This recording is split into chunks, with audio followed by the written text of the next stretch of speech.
Hello दोस्तों, स्वागत है आपका आपके अपने YouTube channel create wealth with Atul में। मैं हूं आपका दोस्त अतुल गोयल। आज हम बात करेंगे एक छोटे बैंक के बारे में।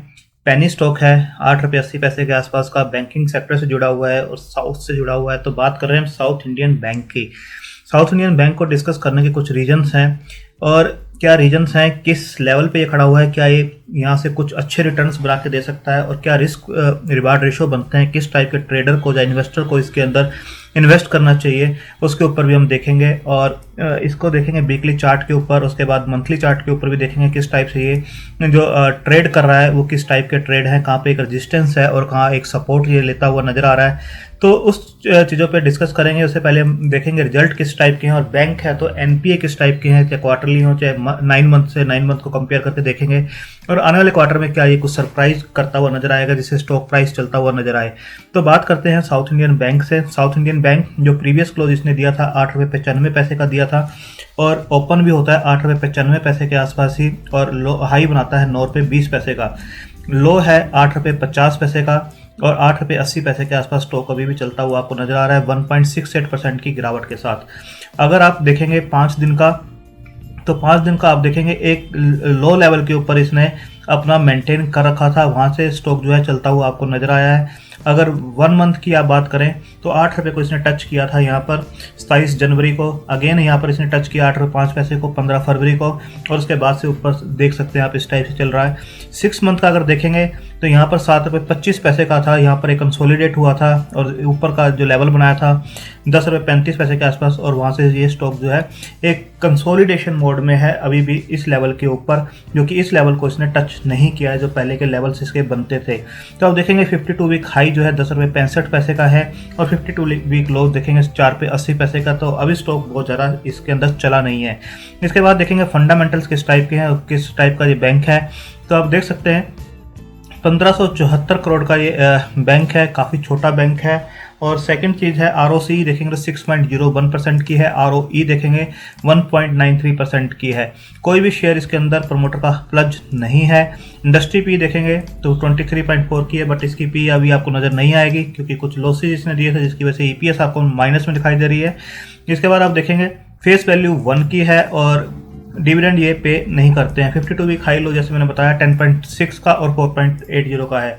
बुक वैल्यू देखेंगे तो 30.2 की है। जैसे मैंने पहले भी बताया, कहीं ना कहीं ये बुक वैल्यू के आसपास पहुंचते हुए स्टॉक्स हमेशा नजर आते हैं, चाहे वो आप बैंक ऑफ बड़ौदा देख लीजिए, अभी पीएनबी देख लीजिए, बीएचईएल देख लीजिए। तो इस टाइप के स्टॉक्स होते हैं कहीं ना कहीं लॉन्ग टर्म में बुक वैल्यू को टच करते हुए जरूर नजर आते हैं। तो आप देखेंगे 8 रुपये 70 पैसे का शेयर है और 30 रुपये के आसपास की इसकी बुक वैल्यू है। तो अपनी बुक वैल्यू से ऑलमोस्ट 1/3 के आसपास मिल रहा है, यानी 71% के आसपास का डिस्काउंट के ऊपर अपनी बुक वैल्यू से यहाँ पर भी दिखाई दे रहा है। इसके बाद देखेंगे तो स्टॉक जो है 200 डीएमए के ऊपर सपोर्ट लेते हुए नजर आ रहा है। यहाँ इसने क्रॉस किया था और ऊपर गया था, यहाँ पर इसने 200 डीएमए पे सपोर्ट लिया, अगेन स्टॉक जो थोड़ा सा ऊपर गया, अगेन यहाँ पर सपोर्ट लिया। तो यहाँ से ये जो है 200 डीएमए पे बाउंस करता हुआ नजर आ रहा है। इसके बाद देखेंगे क्वार्टरली रिजल्ट्स जो इन्होंने दिए थे, दिसंबर क्वार्टर के रिजल्ट्स किस टाइप के हैं, तो उस चीज़ को हम देखते हैं। जो रिजल्ट्स अनाउंस हुए थे वो 21 जनवरी को अनाउंस हुए थे, क्वार्टरली रिजल्ट्स आप यहाँ पर देख सकते हैं। और जो रिजल्ट्स आए थे वो आप देखेंगे कि यहाँ पर जो लॉस था जो -92 करोड़ के आसपास का इन्होंने यहाँ पर लॉस दिया था, जिसकी वजह से स्टॉक पे जो प्रेशर बना था स्टॉक जो है ऊपर के लेवल से नीचे भी आता हुआ आपको दिखाई दिया था।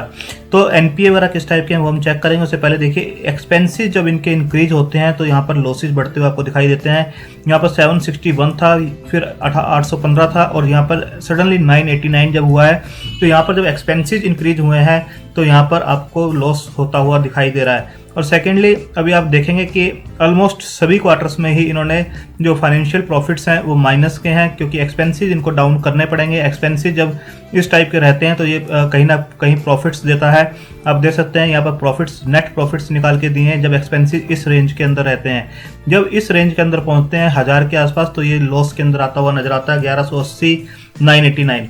तो कहीं ना कहीं आने वाले टाइम में अगर एक्सपेंसेस रिड्यूस होते हैं जो इनका विजन है आने वाले टाइम का, उसके अकॉर्डिंग ये मैनेजमेंट जो काम कर रही है, तो हो सकता है ये एक्सपेंसेस रिड्यूस होते हुए दिखाई दें और नेट प्रॉफिट्स भी इनके बढ़ते हुए दिखाई दें।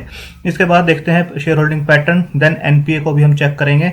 तो शेयर होल्डिंग पैटर्न देखेंगे तो एफआईआई के पास 9.13% के आसपास की होल्डिंग है, और यहाँ पर देखेंगे कि दिसंबर क्वार्टर में इनकी होल्डिंग यहाँ से इंक्रीज होती हुई नजर आई है। डीआई की होल्डिंग जो है 4.56 है, इनकी भी होल्डिंग यहाँ पर आपको इंक्रीज होते हुए नजर आ रही है। पब्लिक के पास होल्डिंग जो है 86.31% के आसपास की, जो कि काफ़ी ज़्यादा नज़र आती है। इसके अंदर से 5% जो है पब्लिक के पास है, बाकी सब जो है रिटेलर्स के पास है। इसके बाद देखेंगे जो रिजल्ट्स की मैं आपको एनपीए की बात कर रहा था, आप देखेंगे पहले क्वार्टर ऑन क्वार्टर अगर कंपेयर करें, या क्वार्टर ऑन क्वार्टर के मैंने लगा रखे हैं, पहले quarter on quarter last quarter से, और फिर लास्ट ईयर के ईयर ऑन ईयर अगर कंपेयर करें तो आप देखेंगे जो एनपीए है, परसेंटेज ऑफ ग्रोस एनपीए, वो आप देखेंगे ईयर ऑन ईयर देखें तो 4.96 हुआ करती थी, अब 4.90 के आसपास है, और लास्ट क्वार्टर में 4.87 के आसपास थी। तो यहाँ पर स्टेबलाइज होती हुई नजर आ रही है। बट नेट एनपीए को अगर आप देखेंगे तो 3.44 था दिसंबर 2019 में, और लास्ट क्वार्टर में 2.59 था, और अब 2.12 के आसपास दिखाई देगा।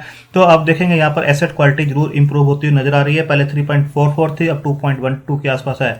अगर 9 मंथ को 9 मंथ से भी कंपेयर करें तो यहाँ पर 9 मंथ आप दे सकते हैं, दिसंबर 2019 को दिसंबर 2020 से अगर कंपेयर करें 9 महीनों को 9 महीनों से, तो आप देखेंगे कि जो ग्रोस एनपीए है, परसेंटेज ऑफ ग्रोस एनपीए जो है 4.96 के आसपास था, जो 4.90 के आसपास है, अब 96 से 90 के आसपास है। परसेंटेज ऑफ नेट एनपीए अगर आप देखेंगे तो 3.44 से 2.12 के आसपास है। अगर यहाँ से एसेट क्वालिटी और इम्प्रूव होती है तो बिल्कुल ये स्टॉक जो है आपको अच्छा और भी दिखाई दे सकता है। एक्सपेंसेस इनको डाउन करने पड़ेंगे, अपने एक्सपेंसेस ज़्यादा हैं, जिसकी वजह से जो स्टॉक के ऊपर प्रेशर है और प्रॉफिट्स निकलते हुए कम नज़र आ रहे हैं।